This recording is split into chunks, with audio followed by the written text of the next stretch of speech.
tal? ¿Cómo estás? Sea bienvenido a su programa Desde tu Mirada, 6:05 minutos, y está escuchando el 1040 de amplitud modulada, Radio Mujer, el sexto sentido de la radio. También llegando a través de la cadena cable Radio Network a 10 estados de la Unión Americana y al resto del mundo por el internet en www.radiomujer.com.mx. Estamos tras los micrófonos, sus psicoanalistas de la radio, mi compañera Gabriela Maldonado y su servidor José Luis Samarripa. ¿Qué tal, Gaby? ¿Cómo estás? Muy bien, José Luis, ¿tú qué tal? También, bien, como con este clima raro, ¿no? Que entre calor, entre frío, pero bastante bien, ya estamos continuando. A ver, para los que todavía están escuchando su radio, porque me parece que México está jugando ahorita, ¿no? ¿Ya jugó? Bueno, para los que están festejando, ¿ganó o perdió? No, bueno, maravilloso. Para los que están festejando el empate.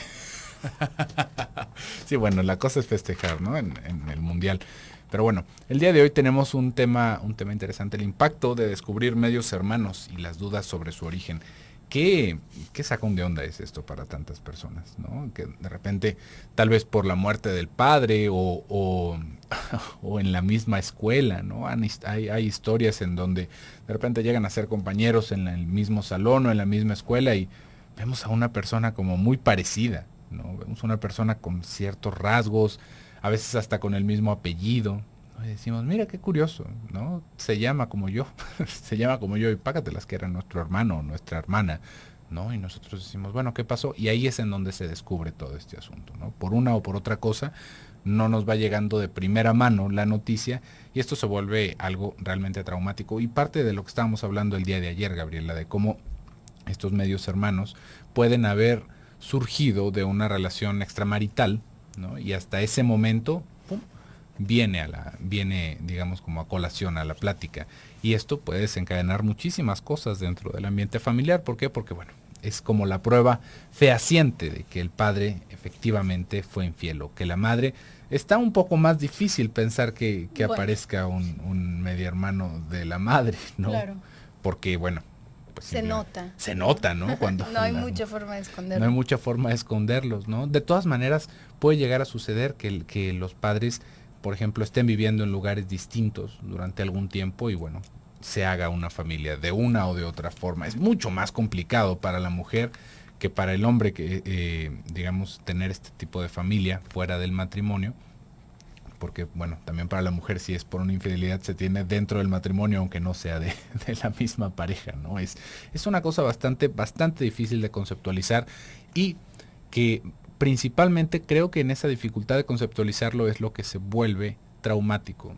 ¿Por qué? Porque es una de estas cosas que no se pueden explicar de una manera tan natural. No es como decirle a uno de nuestros hijos, ay, fulanito, vamos a tener otro hijo, te va a llegar un hermanito, quién sabe si sea hermanito o sea hermanita, pero bueno, van a poder jugar juntos y van a poder. No, hay alguien por allá por el mundo que es tu hermano, es tu medio hermano, porque es hijo mío, pero que seguramente tú no vas a convivir con él hasta mucho después, y si es que tú lo buscas o si es que él te busca, pero es toda esta zozobra de pensar que hay un hermano nuestro perdido, de que hay alguien por ahí flotando, y esto se puede tomar de distintas formas. Se puede tomar, claro, como esta declaración de guerra que estábamos hablando ayer, ¿no? De tomar un partido. ¿Cómo es posible que tuviste familia fuera del matrimonio con mi madre? ¿Qué es lo que hiciste? Nos estás poniendo en vergüenza a todos. ¿Cómo le hiciste eso a mi madre? Y todo lo demás. Y también para otras personas puede llegar a ser una cuestión de intriga, ¿no? De, ¿cómo es? ¿No? Tengo un hermano o tengo una hermana y no lo conozco. Es una persona que comparte mi sangre. Bueno, independientemente de lo que haya pasado con los padres, igual y no fue en una infidelidad específicamente, sino que fue en otro momento, y aún así es, ¿dónde están esas personas que se supone que son parte de nuestra familia y nosotros no conocemos? Sí, hay como un montón de cosas alrededor que habría que tomar en cuenta, ¿no? Por una parte, hemos hablado el día de ayer, por ejemplo, de cómo se puede perder este límite y no asumir el papel en tanto que hijos o hijas, sino de pronto ponerse a nivel de pareja. Y esto ocurre porque en general nosotros tenemos como lo más primario que tenemos es esta intención o esta fantasía infantil, es cierto, de ser lo único para las personas a las que queremos, ¿no? De pronto, sí, claro que un niño puede llegar a decir, ay, qué padre que tener un hermanito, pero a lo mejor no entiende muy bien las implicaciones de que tener un hermanito significa compartir a la mamá. Y eso no gusta. Podemos ver los celos en los niños entre hermanos, por ejemplo, podemos ver los celos hacia la propia mamá o el papá. El niño usualmente no quiere, y la niña tampoco, no quieren compartir a la mamá con nadie, no nada más con hermanos, sino tampoco con el papá la quieren compartir, ¿no? Y bueno, está esta fantasía de ser lo único para esa persona que es tan importante para ti, o para las personas que son muy importantes para ti. Hay personas que son más celosas que otras, hay personas que son celosas incluso con la amiga o con el amigo, aunque sean del propio sexo, pueden llegar a ser muy celosas, no quiero que tengas más amigas, o vámonos nada más tú y yo, no hay que invitarla a ella, etcétera. En fin, se puede renunciar más o menos cada quien en función a sus capacidades a esta fantasía de ser lo único. Pero podemos renunciar en función a ciertas consignas también, es decir, al menos vamos a pensar, bueno, se llega a entender en un contexto más o menos saludable que se tiene que compartir a la mamá con el papá, por ejemplo. Pero bueno, pues es mi papá, ¿no? Y vamos a pensar, es una persona que también me quiere y es una persona que también me cuida, y bueno, gracias a eso el pequeñito accede, ¿no? Y puede soportarlo. Se tiene que compartir con los hermanos. Bueno, pues sí, no eres el único hijo, también tienes que compartir a estos padres con tus hermanos, con tus hermanas. Pero a final de cuentas son personas también importantes para ti, y también son personas significativas para ti. Sabes que tienen cierto papel como hijos para los padres. Pero ser, digamos que es como esta renuncia de, bueno, no puedo ser el único, tampoco puedo ser el único hijo, tampoco puedo ser la única cosa en el mundo, etcétera. Y luego descubrir que se tienen más hijos regados, de alguna forma hace cuestionarse sobre el origen.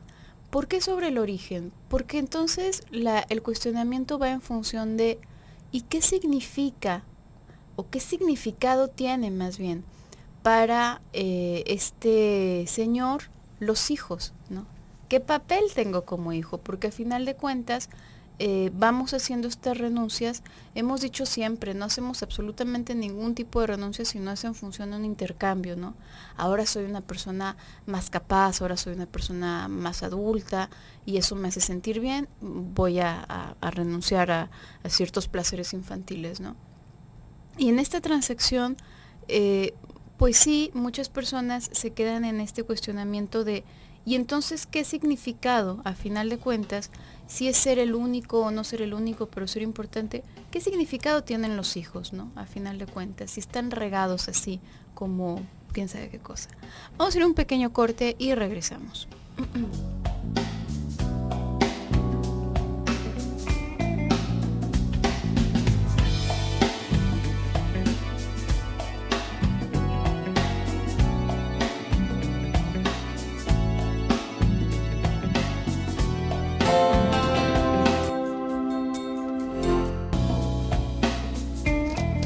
Estamos de regreso en su programa Desde tu Mirada, y estamos teniendo algunos problemas técnicos acá con la página de internet que nada más no quiere correr, pero le recuerdo que estamos en @Desde tu Mirada. Si usted nos quiere mandar un mensajito por Twitter, con mucho gusto aquí Don Ají nos va a hacer el favor de pasarnos sus participaciones.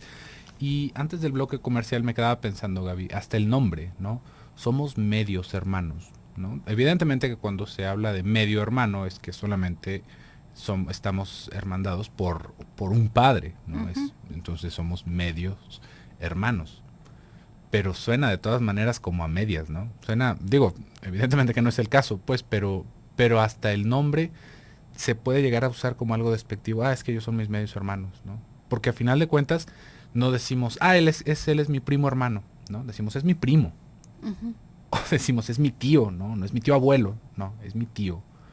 Pero mi medio hermano difícilmente se brinca el término, ¿no? Mi medio hermano es así como, aparte, se puede llegar hasta tomar como un sinónimo de los hijos ilegítimos, ¿no? Es que son de los hijos ilegítimos de mi padre, entonces pues es mi medio hermano, ¿no? Los de la familia oficial somos nosotros, pero tengo tantos medios hermanos. Y esto pues realmente va deteriorando de entrada, digamos, la calidad del vínculo que se puede hacer con esa familia extendida, porque a final de cuentas es familia, si ves familia por sangre. Definitivamente tendríamos que pensar que la familia que nos va formando psíquicamente es la familia con la que convivimos, ¿no? O sea, podríamos decir que tal vez no haya madre, pero estuvo la abuela, que la abuela hizo el rol materno, entonces pues la abuela, aunque sea la abuela, se vive como una madre, ¿no? Da ese papel. Puede que no haya hermanos, pero tal vez hubo tíos, tal vez hubo primos, tal vez hubo amigos que estaban realmente muy muy cercanos y se crece con ellos como hermanos, ¿no? ¿Por qué? Porque se está compartiendo todo como se compartiría con un hermano, aunque no seamos hermanos de sangre definitivamente, ¿no? Aunque no tengamos ese parentesco sanguíneo, pero con los medios hermanos ya desde ahí se va lastimando esta relación, ¿no? ¿Por qué? Por el hecho de verlos ilegítimos, como si fuera un grado menor de hermanos, ¿no? Imaginemos que hubiera una situación en la familia en la que alguno de los dos padres enviudara, pues los hijos del siguiente matrimonio, si es que eso se llega a consumar, serían nuestros medios hermanos. Pero entonces son menos valiosos que si hubieran sido nuestros hermanos por los dos padres, o son más valiosos, o cómo se maneja esto, ¿no? Realmente es como le digo, ahí es en donde se puede llegar a generar este efecto traumático, porque no hay algo que se pueda explicar completamente, ¿no? Que sea algo más cotidiano que de la misma manera nos pudiera ayudar como a poder digerir mentalmente qué es lo que está sucediendo. Porque tú estabas hablando de algo, Gaby, antes del bloque comercial, sobre la calidad que se puede llegar a tener con el vínculo de los hijos. Cuando decimos, yo soy hijo de mi padre, como que esperamos ese lugar específico, ¿no? Decimos, ese significado, yo soy el deseo encarnado de mis padres, ¿no? Uh-huh. Eso es lo que estamos diciendo cuando decimos, soy hijo de fulano y de perengano. Lo que querríamos. Pues. Lo que querríamos decir, ¿no? lo que nos gustaría decir. Pero cuando existen este tipo de vínculos familiares, decimos, bueno, yo soy hijo de mi papá y tengo otros 15, 20, 30 medios hermanos, ¿no? Entonces ahí, realmente, ¿cuál es el lugar que se nos está asignando por parte de ese padre, ¿no? En sus jerarquías afectivas, ¿no? Fuimos, ¿qué significamos para papá? Y esto es una de las cosas más dolorosas que pueden llegar a surgir cuando descubrimos que está ese tipo de familia, ¿no? ¿Qué es lo que quiere decir que yo sea hijo de mi papá, ¿no? Pues ahorita pensando en esto, ¿no? ¿Realmente me querría? ¿Fue como un acto? ¿Fui como el resultado de un accidente por parte de mi papá? Y esto es como lo iba describiendo Pierre Aulanier. Es es el pictograma de... Ay, Gabriela, ayúdame con eso. Es el pictograma de nacimiento, no, de engendramiento. Es realmente cuál es, disculpe con la memoria, cuál es el significado por el cual yo estoy aquí en este mundo, ¿no? Nos vamos de repente con cosas todavía más trascendentales y esotéricas. De repente, ¿yo a qué vine a este mundo? No, pero como si tuviéramos una misión, aunque realmente todos nos hacemos la pregunta, ¿por qué vine a este mundo? ¿Quién deseaba que viniera a este mundo? Lo deseó mi mamá, lo deseó mi papá, fue el deseo de mi abuela, de mi abuelo. ¿Por qué estoy aquí? Y cuando este tipo de mensajes irrumpen en nuestro psiquismo, realmente nos pone en una situación muy difícil, porque entonces entonces solamente fui deseo de mi madre. Y si soy deseo de mi madre, ¿dónde está mi padre que me va a separar? ¿Dónde está mi padre que va a reclamar a su mujer cuando yo quiera entrar en ese triángulo amoroso y me va a poder sacar y va a poder hacer que yo relance mi deseo hacia otro lado? Realmente es algo que nos puede ir obstaculizando muy, muy, muy fuertemente todo lo que vamos viviendo. Y todavía más, Gabriela, cuando esto no solamente va alrededor del triángulo edípico, sino cuando también tiene que ver con algo de identidad, porque hay personas que todavía tienen el tesón, ¿no? De ponerle igual a todos los hijos, ¿no? Uh-huh.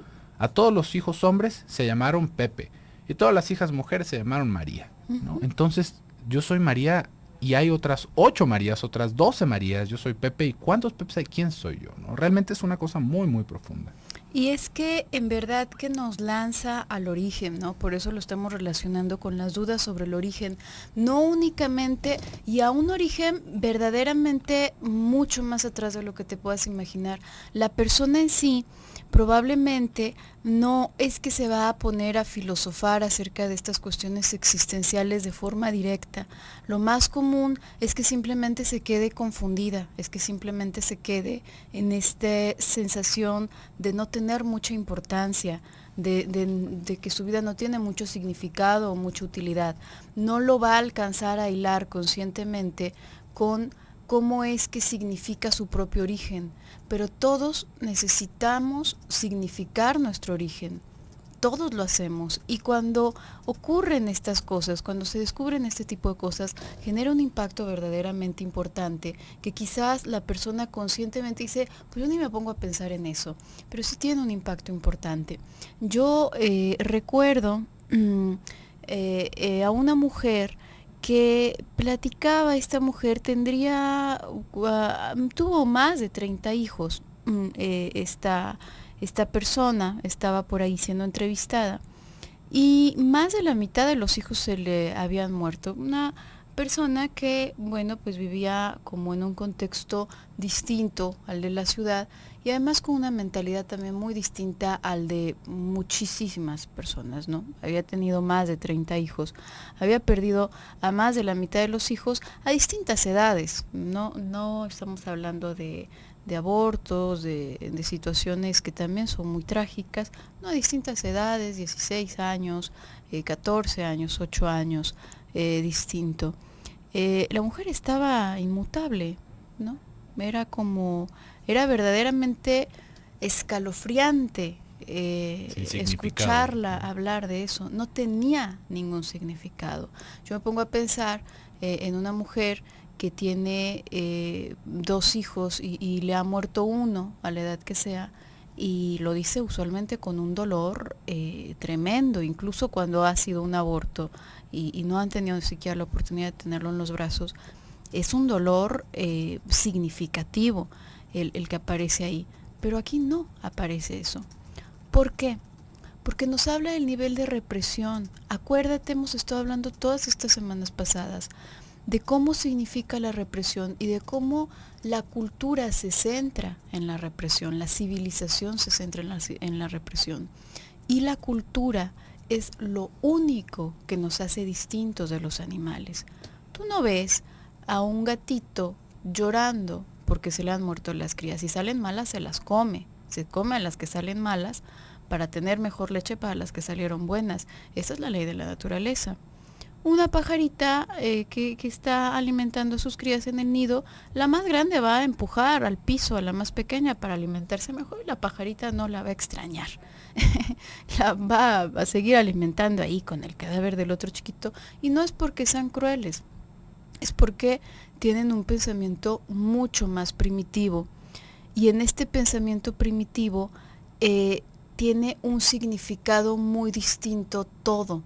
Digamos, los animalitos se reproducen para preservar la especie, entonces da lo mismo, pues sí, que sobreviva el más fuerte, ¿no? Es el que va a pasar mejor mis genes y punto. Y si no, bueno, pues luego tengo más, ¿no? Pero para los seres humanos tendría que cobrar un significado distinto, o querríamos pensar que tenemos un significado distinto de eso. Cuando el nivel de represión es tan endeble que la perversión tiene libre paso, entonces el significado de nuestra propia existencia también se pone en juego en ese momento. ¿Qué pasa con este señor que puede andar por ahí acostándose con un montón de personas y reproducirse indistintamente? Da lo mismo, ¿no? Vamos a ir a un pequeño corte y regresamos.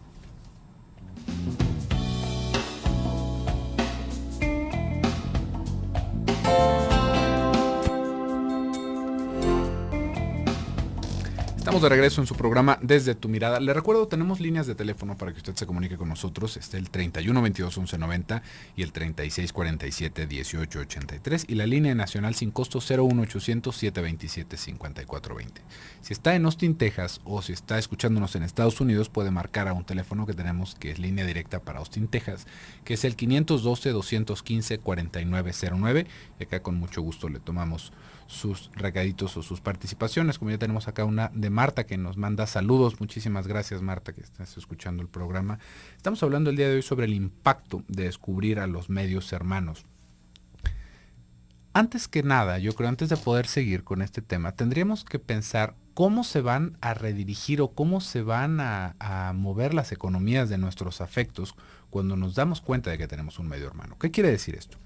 Cuando tenemos a nuestros hermanos en casa, sabemos específicamente quién es quién de repente se vuelve el consentido, a quién le tienen ciertos privilegios, quién es el que nos regañan. Tenemos a estos personajes como muy ubicados dentro de nuestra casa, dentro de nuestra cosmovisión del mundo familiar. Pero cuando hay un medio hermano, cuando hay más hermanos que no son parte de nuestra familia directa, ¿qué pasa con todos esos afectos? Principalmente tendríamos que pensar cuando se es niño, ¿no? ¿Qué pasa con los juguetes, ¿no? ¿Qué pasa con la Navidad? ¿Qué pasa con los cumpleaños? ¿Cómo se distribuye el dinero, por ejemplo, de los padres, ¿no? Cuando le decimos a papá, ay, papá, necesito tal cosa o algo, y nos dice, no tengo dinero. Inmediatamente, si ya sabemos que están medios hermanos por allá regados, puede empezar un proceso de celos bastante peculiar, que no es lo mismo que se vive en casa. ¿Por qué? Porque si en casa se compra un juguete, imagínense que se compra una bicicleta, es una bicicleta para el hermano. Sabemos que es para el hermano, entre comillas, porque en el momento en el que yo la quiera usar o la puedo usar y mi hermano, entre que me diga que sí y que no, y que mis papás lo regañen porque es un egoísta y no me quiere prestar su bicicleta, sé que tengo acceso a eso, ¿no? Y están mediados por el cariño, los celos, ¿no? Por supuesto, o sea, allá podríamos decir, bueno, pues es que a mi hermano o a mi hermana le regalaron tal cosa, pero qué bueno, porque lo quiero, ¿no? Con todo y el coraje que nos puede despertar y la furia fratricida que puede venir de esto, ¿no? De querer hacer pedazos a toda la gente que nos está arrebatando el cariño de nuestros padres, que nuestra cabeza solamente debería ser de nosotros, se va mediando justamente con eso que dices, Gaby, con el afecto que le tenemos a los hermanos. No decimos, bueno, por más gordo que nos caiga es nuestro hermano, ¿no? Y sabemos que le debemos de tener consideración porque también él ha hecho cosas o ella ha hecho cosas por nosotros, entonces eso se disminuye. Pero cuando es alguien que no conocemos, ¿ahí cómo? ¿Ahí qué es lo que va a detener nuestro odio? ¿No? Que es hijo, y todavía si le sumamos el hecho de que, y aparte es hijo de la amante de mi padre, no, bueno, se nos hace una vía directa para detestar a los medios hermanos. Una cosa que realmente ninguno de los dos acaba siendo responsable, pero acabamos siendo víctimas del odio de los demás. ¿Por qué? Porque pues imagínense, ¿qué va a pasar? No le va a regalar nada a los otros muchachitos, ¿no? ¿Por qué? Porque ellos no son los originales, ellos no son legítimos, son sus hijos. Al final de cuentas son sus hijos, no va a ver por ellos.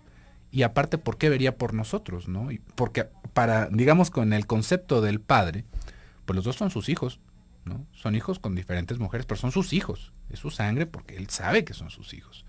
Pero para nosotros esa gente no significa nada y eso es lo que le digo que puede dar esta vía directa para el odio. Y estos pleitos que se van viviendo un poquito o mucho dependiendo de cómo se vaya desarrollando el ambiente en casa.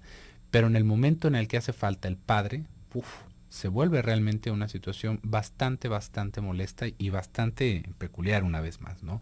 Cuando viene todo este asunto de las herencias, de a quién sí dejó, a quién no dejó, si ellos son legítimos, si podemos meter la ley con esto, y se vuelve realmente un campo de batalla, y como le digo, de algo de lo cual los hijos no tuvieron ninguna responsabilidad. Y que muchas veces, si se es parte de esta familia, digamos como no es la original, la legítima, ¿no? Al menos bajo las leyes, ¿no?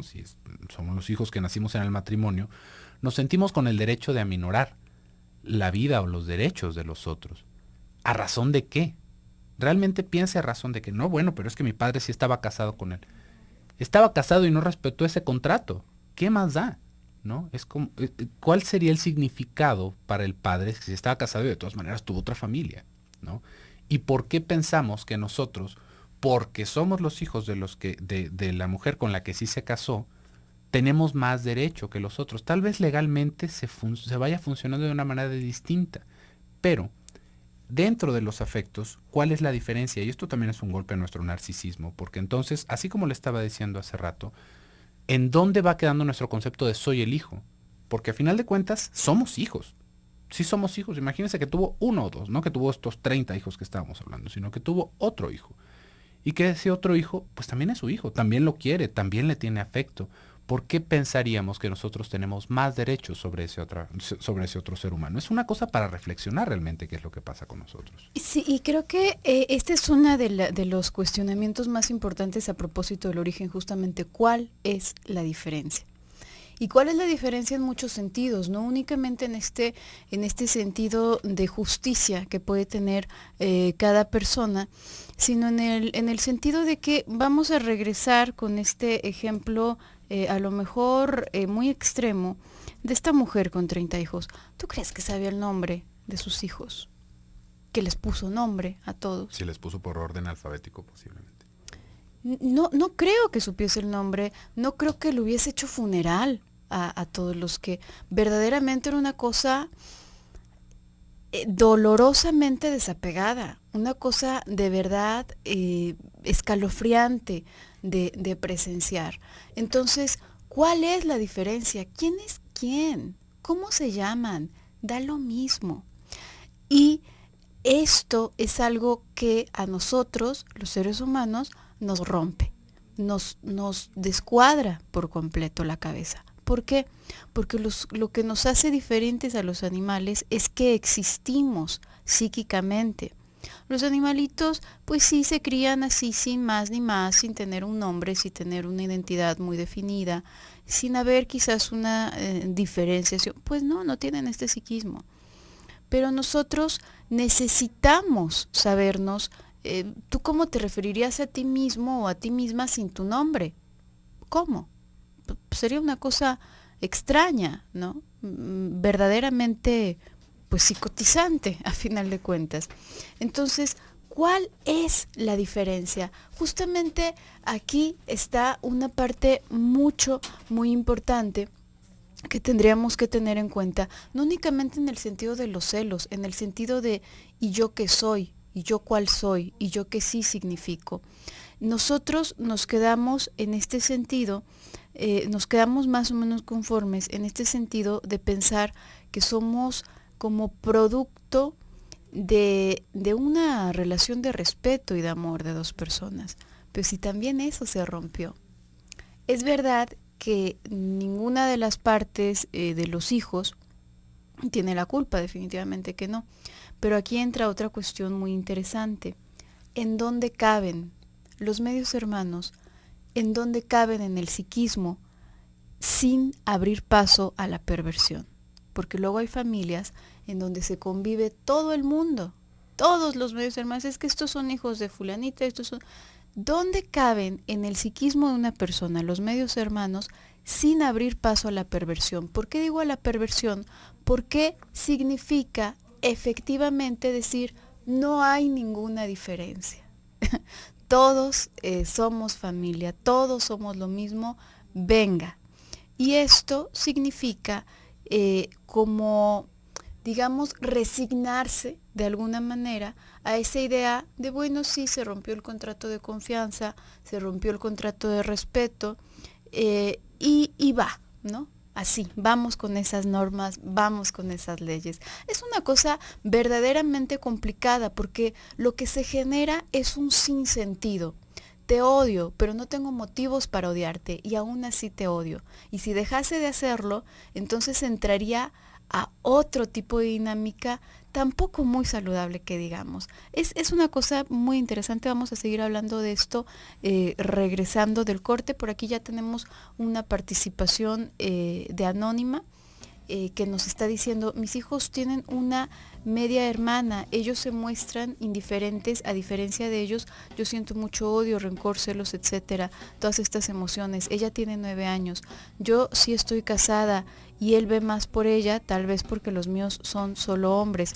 La siento como rival, yo no vivo con él, ella vive en Estados Unidos. ¿Qué piensan? Regresando del corte, retomamos esta pregunta. Anónima, si tienes algún comentario, recuerda, tenemos los teléfonos y las vías electrónicas. Regresamos.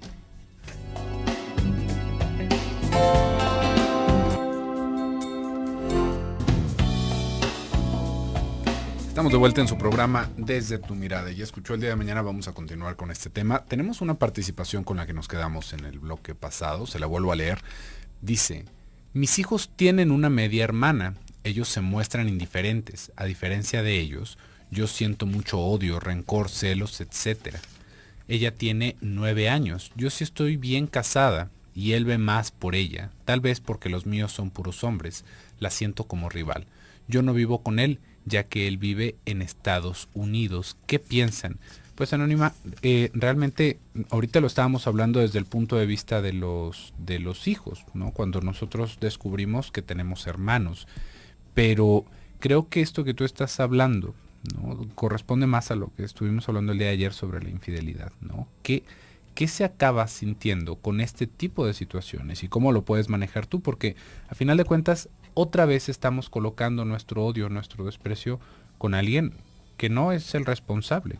Si ve esa niña, ¿qué tendría de culpa de lo que tú estás sintiendo, ¿no? Ella, pues sí, podríamos pensar que nace de una unión ilegítima, pero para ella él es su papá y ella tiene a su mamá. ¿Por qué tendría que estar en rivalidad contigo? ¿O por qué tendrías que estar tú en rivalidad con ella? Que creo que esto es lo más importante. Esto también va sucediendo, Gabriela, cuando en la infidelidad, bueno, se hace una lucha a muerte con la persona con la que se le estaba haciendo infiel, ¿no? Con la que se nos estaba haciendo infiel tal vez. ¿Esa persona qué es para nosotros? ¿Sí? ¿Esa persona qué representa para nosotros en nuestra vida? Esa persona seguro ni nos conocía. O igual y si nos conocía, pero pues tan está así que no es algo que tenga que ver con nosotros. ¿Sí ve? Imagínense que es alguien que conoció, así como tú nos estás diciendo, Anónima, tal vez en otro país, ¿no? Esa persona, ¿a nosotros qué le representamos?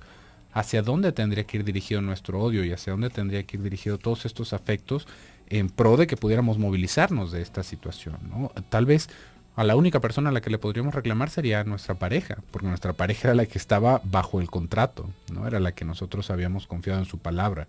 Pero estas otras personitas, ¿qué? ¿No? Y esto también se vuelve una situación muy difícil, Gabriela. Ahorita lo que nos está comentando Anónima se está pues distanciado por mucho espacio en tierra, ¿no? Como por mucha distancia. Pero ¿qué pasa cuando realmente estas como familias extendidas viven casi hasta en la misma colonia? Como lo que estaba diciendo hace ratito, ¿no? Es que vamos a la misma escuela, mis medios hermanos y yo. Ahí creo que tendríamos que pensar en esto que tú ya habías señalado, Gabriela. ¿Hasta dónde se puede llegar a convivir con estas personas sin caer en un aspecto perverso? Y un aspecto perverso no necesariamente porque sea esta idea, no, ay, me enamoré de mi medio hermano, no, sino en lo perverso porque ahí estamos hablando de que se rompió un límite, de que se transgredió un límite. Y pues bueno, realmente los muchachos o las muchachas no tienen la mayor culpa de esto, pero hasta dónde nosotros podemos realmente convivir con estas personas entendiendo lo que sucedió ahí, ¿no? Pudiendo saber que ellos no tienen la culpa y que nosotros a final de cuentas compartimos un padre, pero ¿dónde está el límite de pensar que eso es lo normal, ¿no? ¿Hasta dónde podríamos pensar que esto es normal? Esto, evidentemente, entendiéndolo desde una infidelidad. Cuando estamos hablando sí, por supuesto, de alguien que es viudo, u otra cosa, Gabriela, en donde también se quiere dar esta vuelta de los medios hermanos. Cuando podríamos pensar que la mujer ya tenía familia, ¿no? Uh-huh. Ya tenía hijos, se casan, se tienen hijos nuevos con esta pareja y entonces se dice son medios hermanos, ¿no? Porque claro, son pues medios hermanos. Es un contexto absolutamente. Es un contexto totalmente distinto esto, ¿no? ¿Por qué? Porque ahí no hubo ninguna transgresión. Pero no es como que los descubriste, creciste con ellos. Creciste con ellos. Y aún así, Gabriela, se sigue viviendo, que yo creo que eso es en lo que tendríamos que ocuparnos más, ¿no? Cuando estamos hablando de que hubo una transgresión, tendríamos que tomar una actitud muy, muy distinta, y no necesariamente contra nuestros hermanos, sino poder entender qué es lo que sucedió ahí. Y que estas personas no tienen nada que ver con nosotros, pero hasta donde nosotros queremos integrar esta parte de la vida de nuestros padres, ¿no? De esos descuidos tal vez de nuestros padres o de esa falta de principios de nuestros padres, a como si fuera la cosa más natural del mundo, ¿sí ves? Como de repente esto que se habla de la modernidad, Gaby, de que ya está la esposa, las dos amantes y los hijos de todos compartiendo en Navidad, ¿no? Es que hay que ser más modernos, hay que... Moderno, eso es como el tiempo de las cavernas. Sí, eso es exactamente el tiempo de las cavernas, ¿eh? Sí. No es como que esté haciendo una tendencia nueva, así es como se vivía antes, cuando estábamos Los en caballos manadas. aún lo hacen. Sí, los caballos son... No es esto, ¿no? Ahí debería de haber una separación, deberían de haber límites, y no límites de decir, yo no quiero saber nada de ti, pero sí poder entender que cada quien tiene su espacio y su lugar. Sí, yo pienso, Anónima, que en lo que respecta a la pareja y el significado que puede cobrar para la pareja, pienso que cuando hay una infidelidad y además como producto de ello hay hijos, se convierten como en la encarnación de esto, ¿no? Como en el recordatorio eterno de esta falta que se cometió hacia ti, y por supuesto que puede ir cargado de mucho odio y de mucho sentimiento. Pero yo pienso que aquí lo importante en general no es, porque luego nos podemos poner a pensar, y es que no tiene la culpa y quién sabe qué tantas cosas, pero la verdad es que nos estamos metiendo en una cosa un tanto ilógica en cierto sentido, porque lo que no nos gusta, no nos gusta, ¿no? No te puedo decir, si no te gusta a ti el color amarillo, pero es que no tiene la culpa de ser amarillo, entonces sí me gusta el color. Pues no te gusta, no es algo que tú puedas elegir, ya sé, voy a dejar de sentir como repulsión por tal persona o por tal alimento. No es algo que elijas. Entonces, de pronto se convierte en algo un poco nada más para darte flagelazos, ¿no? Estar pensando en esas cosas. Yo creo que ahí lo que sí nos tendríamos que cuestionar, y es muy importante, la pareja se tendría que cuestionar, es, porque tú hablas de que la sientes como rival, sientes que te está robando algo a alguien que es ese señor, ¿por qué querrías conservarlo? Esa es la pregunta, y yo creo que ahí está el problema, porque fíjate, personas infieles, personas chuecas, personas que roban, personas que matan, lamentablemente hay un montón de personas así. Pero, y uno podría decir, es que esas personas son el problema, y si se quitaran del mundo, entonces, bueno, aquí el problema realmente, y donde alcanzarías a encontrar como la raíz de tu problema, al menos, es ¿por qué querrías conservar a una persona así? ¿No? ¿Por qué afectivamente estás luchando por una persona así? Quizás no en lo real, quizás en lo real ya se fue a Estados Unidos, ¿sí? Pero afectivamente sigues luchando por una persona así porque sigues teniendo una rival, ¿no? Si tienes una rival es porque... Estás en competencia. Exactamente, porque tú aún buscas... ¿Por qué querrías tú a una persona así? Y otra vez, no lo digo con con esta forma que lamentablemente muchas personas a veces lo tomen, ¿no? Sí, ¿para qué lo quieres, hombre? Ya no lo quiero. No, en serio la pregunta. Sentarse y pensar, ¿por qué lo querré? Porque por algo lo quieres, es un hecho. No es en el sentido de la sugerencia de, ya no lo quieras, porque mira nomás qué cochinada de hombre, ¿no? No podemos hacer eso. Pero sí podemos llegar a un punto, quizás poder analizarnos y entender por qué queremos a esa persona, por qué queremos a alguien chueco, por qué queremos a alguien que puede desentenderse de los hijos, por qué queremos a alguien que, quién sabe, ¿no? Hay un montón de características ahí medio aberrantes que se pueden ir haciendo después hasta una relación como muy incestuosa, ¿no? Con los hijos, con esa media hija o quién sabe. Se pueden hacer unas cosas tan mezcladas, pero aún así, lo que a ti te resolvería el problema sería pensar qué te sigue uniendo. Tú puedes fantasear que si la niña desapareciera del mundo, o que si el señor se hiciera una persona recta, derecha, pero no, eso no resolvería, porque eso que te liga a ti a un hombre chueco o infiel va a seguir existiendo, y eso probablemente te haría descartarlo a él si no fuese chueco y buscarte uno chueco. Por el día de hoy se nos ha terminado el tiempo. Yo me despido, soy Gabriela Maldonado. Yo soy José Luis Amarripa, que tengan muy bonita tarde. Nos escuchamos mañana en punto de las 6. Hasta entonces.